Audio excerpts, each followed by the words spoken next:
Bonjour à tous, on est avec Mathieu aujourd'hui qui va nous parler de sa pièce Sucrer les fraises.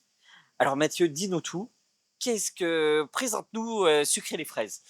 Alors Sucrer les fraises, c'est un spectacle qui aborde le regard, poétique et tendre, d'un petit garçon sur les troubles de la mémoire de sa grand-mère. Voilà un petit peu comment on pourrait le résumer rapidement.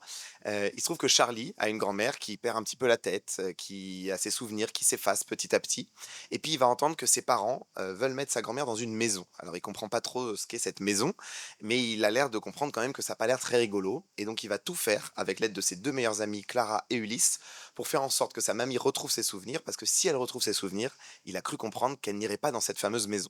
Et donc c'est toute cette aventure à hauteur d'enfant qui, eux, ne voient pas trop le problème d'une mamie qui perd un peu ses souvenirs, pour l'aider à retrouver les siens, pour pas qu'elle aille dans cette fameuse maison. Et donc on aborde le sujet notamment de la maladie d'Alzheimer ou de la perte de mémoire, mais dans un regard enfantin qui fait qu'on enlève tout le côté dramatique et médical que nous, adultes, pouvons mettre sur cette maladie, mais avec un regard plein de tendresse et plein de poésie qui est celui de ce petit garçon plein d'amour pour sa grand-mère.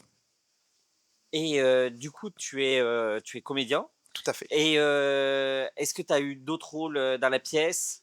Alors moi, je suis multi-rôle, on est 3 comédiens, Jérémy qui joue le rôle de Charlie, donc en personnage unique et Margot et moi qui avons plusieurs rôles. On joue notamment le rôle du papa et de la maman, de Clara et d'Ulysse, les meilleurs copains de Charlie, mais aussi, d'un médecin, d'un bibliothécaire, du prof de l'école, d'une fée un petit peu fantasque qui débarque dans les rêves de Charlie. Voilà, c'est, une partition très, très chouette à jouer parce qu'alterner enfant et adulte, c'est un vrai challenge de comédien, mais c'est un très beau plaisir. Et pourquoi cette pièce? Alors c'est l'histoire de cette pièce, elle est née, dans un camion, en descendant les décors à Avignon pour venir jouer l'année dernière avec Sébastien, avec qui j'ai, monté la compagnie Hors du Temps. On la gère aujourd'hui tous les 2. C'est notre troisième spectacle après avoir joué Heureux les orphelins et Pourquoi les gens qui s'aiment que vous aviez pu, suivre aussi via Avignon et moi. On avait l'envie, moi j'avais l'envie notamment avec Margot aussi qui joue dans le spectacle de faire une pièce plutôt accessible aux plus jeunes, en tout cas une pièce familiale et en discutant avec Sébastien qui va beaucoup voir de spectacles jeune public avec ses propres enfants, il m'a aiguillé sur des sujets où il fallait, aider un personnage dans une quête, dans quelque chose où il avait des problèmes et assez vite, moi, le sujet très personnel lié à ma grand-mère aussi, de cette maladie et de la perte de la mémoire s'est imposé et lui, il a tout de suite eu un déclic parce que ça résonnait aussi avec sa propre histoire familiale et là, on est parti sur, des longues discussions et lui avait une inspiration qui est née tout de suite et il a décidé de s'emparer de ce sujet et d'écrire sur cette thématique à hauteur d'enfant. Mais c'est complètement fou parce que vous passez sur des sujets qui sont, assez proches de la politique Très d'habitude politique, ouais. et d'un coup, on vous retrouve dans des sujets qui ont rien à voir. Comment on fait, des grains écarts comme ça? Alors, je dirais que ça sur le papier, je suis un peu d'accord. Au début, on se disait comme toi, ça passe de la politique, mais en fait, c'est politique. C'est-à-dire que c'est pas politique au sens on représente pas des hommes politiques sur scène, on parle pas comme on fait dans nos autres spectacles des médias, des relations dans les hommes entre les politiques. Mais en fait, quoi de plus politique qu'un sujet de société comme le grand âge et la relation à nos aînés et comment on s'en occupe aujourd'hui? On parle en ce moment d'un débat sur la fin de vie et sur l'aide à mourir. On se parle aujourd'hui, d'un débat sur, ce qui ont défrayé la chronique il y a quelques années, comment on s'occupe de nos anciens dans les EHPAD.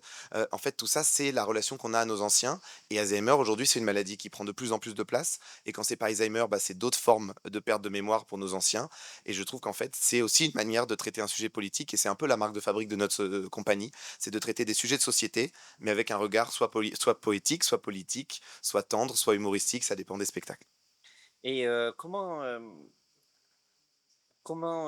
on fait, pour incarner autant de personnages? Parce que les changements de rôle se font extrêmement vite. Oui, je te confirme que quand on a lu le texte au départ et notamment Justine, Vultaggio qui met en scène le spectacle, qui a ouvert le texte, elle a dit à Sébastien: «Mais Sébastien, je te rappelle qu'ils sont 3 comédiens. Là, il y a des choses qui sont pas possibles. Il rentre et il ressort». En fait, bon, déjà techniquement, on trouve des astuces, on trouve, une chemise à scratch par exemple, on va trouver un pull qui s'enlève facilement et qu'on laisse boutonner, des choses toutes bêtes. Hem Et après en termes d'interprétation de comédien, je dirais que c'est avant tout et ça c'est un vrai travail d'équilibriste un petit peu, mais d'être vraiment, toujours dans le moment présent de son personnage. C'est-à-dire que, notamment quand je vais passer du bibliothécaire, ou du prof à Ulysse, le copain d'école de Charlie, en fait, je me pose pas la question de je suis Ulysse à ce moment-là, j'ai une tenue, un costume qui va m'aider à interpréter Ulysse et puis je me mets dans les enjeux de ce personnage de Ulysse qui est un peu fou dans sa tête, qui a plein d'idées, qui comprend pas toujours trop bien ses camarades, mais qui est à fond en termes d'énergie et toujours à partant pour tout et je me mets dans cette énergie-là et en fait, Est-ce que c'est pas ça aussi être comédien? C'est être un grand enfant qui a envie de jouer plein de rôles? Bah, en fait, en jouant en multi-rôle, on joue plein de rôles dans la même pièce et c'est un plaisir fou. Et en parlant justement, des changements de rôle, on parle des enfants, c'est un spectacle familial? Mmh. C'est à partir de quel âge? Alors nous, on dit qu'à partir de 7-8 ans, ce spectacle, il est accessible. Ce qui est chouette avec ce spectacle et les premières représentations qu'on a faites depuis quelques semaines nous le confirment, il y a une lecture double qui est possible. C'est-à-dire que les adultes vont comprendre certaines choses, notamment certains jeux de mots, mais aussi certaines situations, vont d'ailleurs plus s'identifier aux parents qui, on le voit dans le spectacle, c'est compliqué pour eux, ils gèrent la grand-mère, elle est un peu chez elle, un peu chez eux. C'est le papa que je joue, qui est le fils de cette mamie, c'est dur pour lui, il a du mal à comprendre ce fonctionnement, à rentrer dans ce jeu-là. Donc les parents vont souvent s'identifier à ces personnages-là. Et les enfants, ils vont s'identifier à Charlie, à Ulysse et à Clara. Et ils vont trouver trop chouette cette aventure qu'ils sont en train de construire tous ensemble. Et je ne dis pas la fin, pour aider cette grand-mère à retrouver ses souvenirs. Ils vont être à fond dans cette relation-là. Et puis ils vont voir ce petit garçon qui prend de plus en plus de place et qui parfois joue le rôle des parents avec ses propres parents. Et donc cette double lecture, elle fait qu'à la fin, on a des parents qui sont très émus souvent, qui sont aussi très heureux d'avoir compris peut-être parfois certaines choses. On a eu des très belles discussions avec des adultes et puis des enfants qui ont rêvé, qui sont partis à l'aventure avec ces 3 enfants. Justement, comment c'est un jeu d'équilibriste quand même de d'être sur une pièce qui s'adresse à un public, enfant, adulte, En fait, on n'a pas voulu, faire un spectacle que jeune public, mais on savait pas trop, c'était nouveau. Pour le coup, ça, ce qui est vraiment très différent avec nos spectacles d'avant, c'est qu'on n'était pas du tout sur ces registres-là. Et donc en allant sur ce spectacle, nous, notre objectif, c'était d'en faire un spectacle familial parce qu'aujourd'hui, bah, notamment, on vient aussi à Avignon pour ça, avoir des programmateurs qui nous, repèrent pour nous mettre dans les dates de tournée et cetera. Aujourd'hui, une mairie, et un théâtre de ville, il va mettre du jeune public, il va mettre du familial pour que tout le monde vienne et souvent, c'est les dimanches, les samedis, et c'est ce cible-là qu'on vise parce qu'en fait, on en discutait avec une programmatrice de région parisienne, qui nous disait: «Moi, je pense que votre spectacle, il faut pas le voir que entre enfants. Il faut vraiment venir le voir avec ses enfants, grands-parents et enfants ou parents et enfants ou que parents», parce qu'en fait, il y a aussi des beaux messages pour les adultes et c'est vraiment cette cible-là qu'on, je crois, on a réussi à atteindre parce que, bah, il y a beaucoup d'adultes finalement. À Avignon, il y a pas tant d'enfants que ça, même s'il y a plein de familles. La majorité, ça des adultes qui sont très heureux de voir ce spectacle et qui nous disent: «Moi, je crois vraiment que c'est même un spectacle pour adultes» et puis les familles, elles nous disent: «C'est super, c'est un spectacle familial». Donc je crois qu'on a le thème est tellement universel et les clés de lecture sont tellement diverses qu'en fait, je crois qu'on a réussi à atteindre notre objectif. est-ce qu'on peut parler de la grand-mère ou On peut parler de la on peut grand-mère. on peut Ah parler de oui, la grand-mère? avec plaisir. On est 3 sur scène, mais en fait, je dis souvent qu'on est 4 parce que, on a une très belle grand-mère en marionnette, à taille humaine, en résine, qui est magnifique, qui a des grands yeux bleus, qui regarde, ce Charlie et notamment surtout Charlie avec qui elle interagit beaucoup pendant tout le spectacle, qu'on a choisi volontairement aussi de manipuler régulièrement, qui a des interactions grâce à son visage, qui hoche la tête, qui regarde, qui lève les mains pour différents gestes et cetera. On veut là vraiment l'incarner, la rendre vivante et en même temps, c'est un vrai choix de mise en scène et d'écriture de pas la rendre, incarnée par une comédienne, parce qu'on voulait que cette mamie, ce soit la mamie de tout le monde et qu'elle soit certes, elle est assez réaliste physiquement, mais elle est pas non plus totalement, hu humaine, voilà, elle a ses grands yeux, c'est une marionnette et donc en fait, c'est un peu la mamie ou la maman de tout le monde et c'est ce qu'on voulait aussi, que tout le monde puisse s'identifier, par cette mamie très poétique et c'est surtout dans la relation que Charlie a avec elle, qu'elle devient vivante. Et comment ça vous est venu, l'idée vraiment, je veux dire, pour la marionnette, pour faire la marionnette et cetera? Ça, Comment pour le coup, encore une nouvelle aventure. On n'avait jamais été sur ce terrain-là.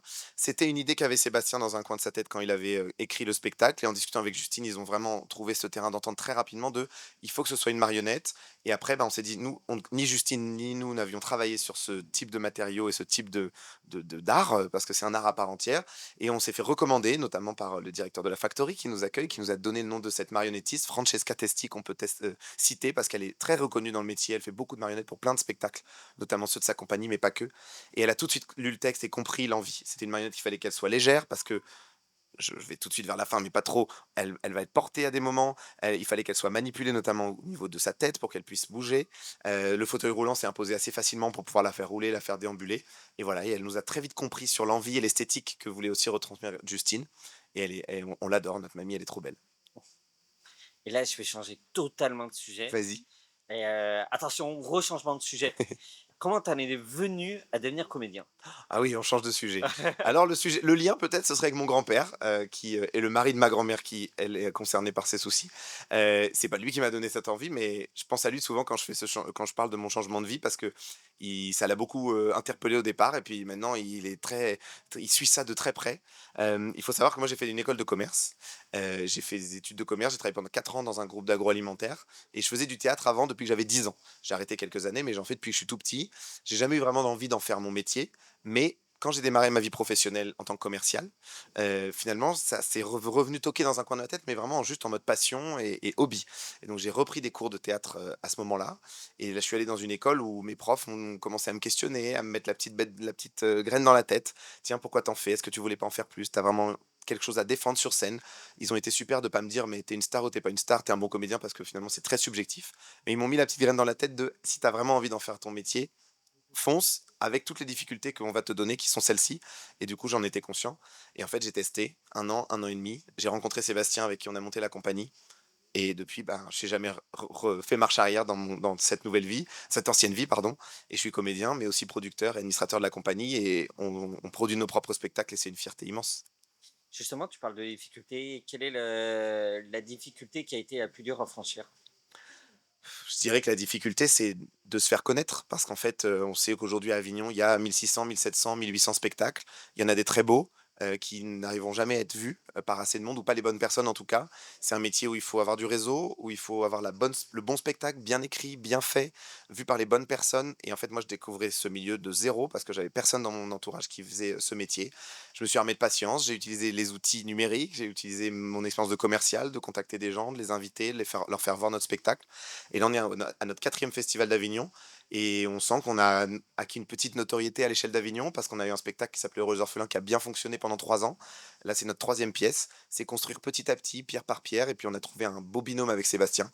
Il est à l'écriture, à la mise en scène des 2 premiers. Moi, je suis à la production et au jeu avec plein d'autres camarades qui m'entourent sur scène pour les différentes pièces et voilà, je dis pas que c'est facile, loin de là. On est loin de crouler sous l'or, mais on y croit, nos spectacles sont de plus en plus appréciés et je crois qu'on est au bon endroit, en tout cas dans la bonne direction, malgré les difficultés financières, qu'on connaît dans du secteur.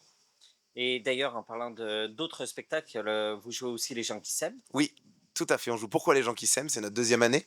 On a créé ce spectacle l'année dernière à la Factory Tomasy, on est aux Gémeaux cette année. On a la chance et l'immense privilège d'être complet, jusqu'au bout du festival, ce qui est assez incroyable. Ça arrive à certaines pièces, notamment moliérisées. Nous, c'est pas notre cas, donc voilà, on est conscient de notre chance et on est très fiers surtout de pouvoir continuer cette aventure parce que l'année prochaine, ce spectacle va reprendre à Paris, au Théâtre Le Pic pendant 4 mois. Donc, à tous les suiveurs et amis d'Avignon et moi, si vous êtes à Paris, d'ici décembre 2026, on sera à l'affiche, à Paris avec «Pourquoi les gens qui s'aiment». C'est pas trop dur d'avoir 2 spectacles, durant le festival? Là, je t'avoue que ça commence à tirer un peu. Je joue à 11h20 et à 14h20, 2 pièces où j'ai des multirôles, notamment «Pourquoi les gens qui s'aiment» où j'en ai encore plus. Mais c'est une adrénaline incroyable. Je suis entouré de camarades de jeu fabuleux que j'adore, voir chaque jour. Donc voilà, c'est un peu un tunnel, c'est un peu un rythme de sportif de haut niveau. On essaie de dormir, de répondre aux mails, le soir et d'expédier ça rapidement et aux SMS.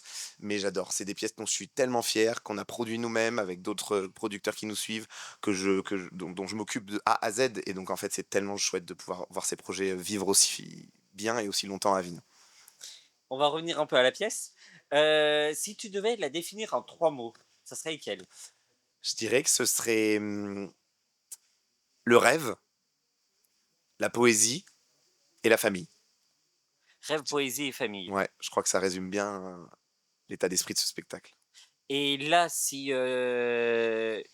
ton dernier mot pour convaincre les gens, de venir voir le spectacle? Eh bien, je dirais que la vision poétique et pleine de tendresse de Charlie, c'est celle qu'on doit tous avoir envers nos anciens qui perdent un petit peu la boule, mais comme le dit Charlie lui-même, perdre la boule et c'est pas facile à faire parce qu'on sait que nous, adultes, on a un modèle très cartésien et très rationnel et qu'on a peur aussi. On projette nos propres peurs. Donc j'ai envie de leur dire: «Venez voir comment on peut aussi apporter un autre regard sur cette maladie et ces troubles-là, sans occulter les difficultés, mais aussi en essayant d'amener un peu de tendresse et de bonheur.» Merci bien Mathieu. Merci Jérôme.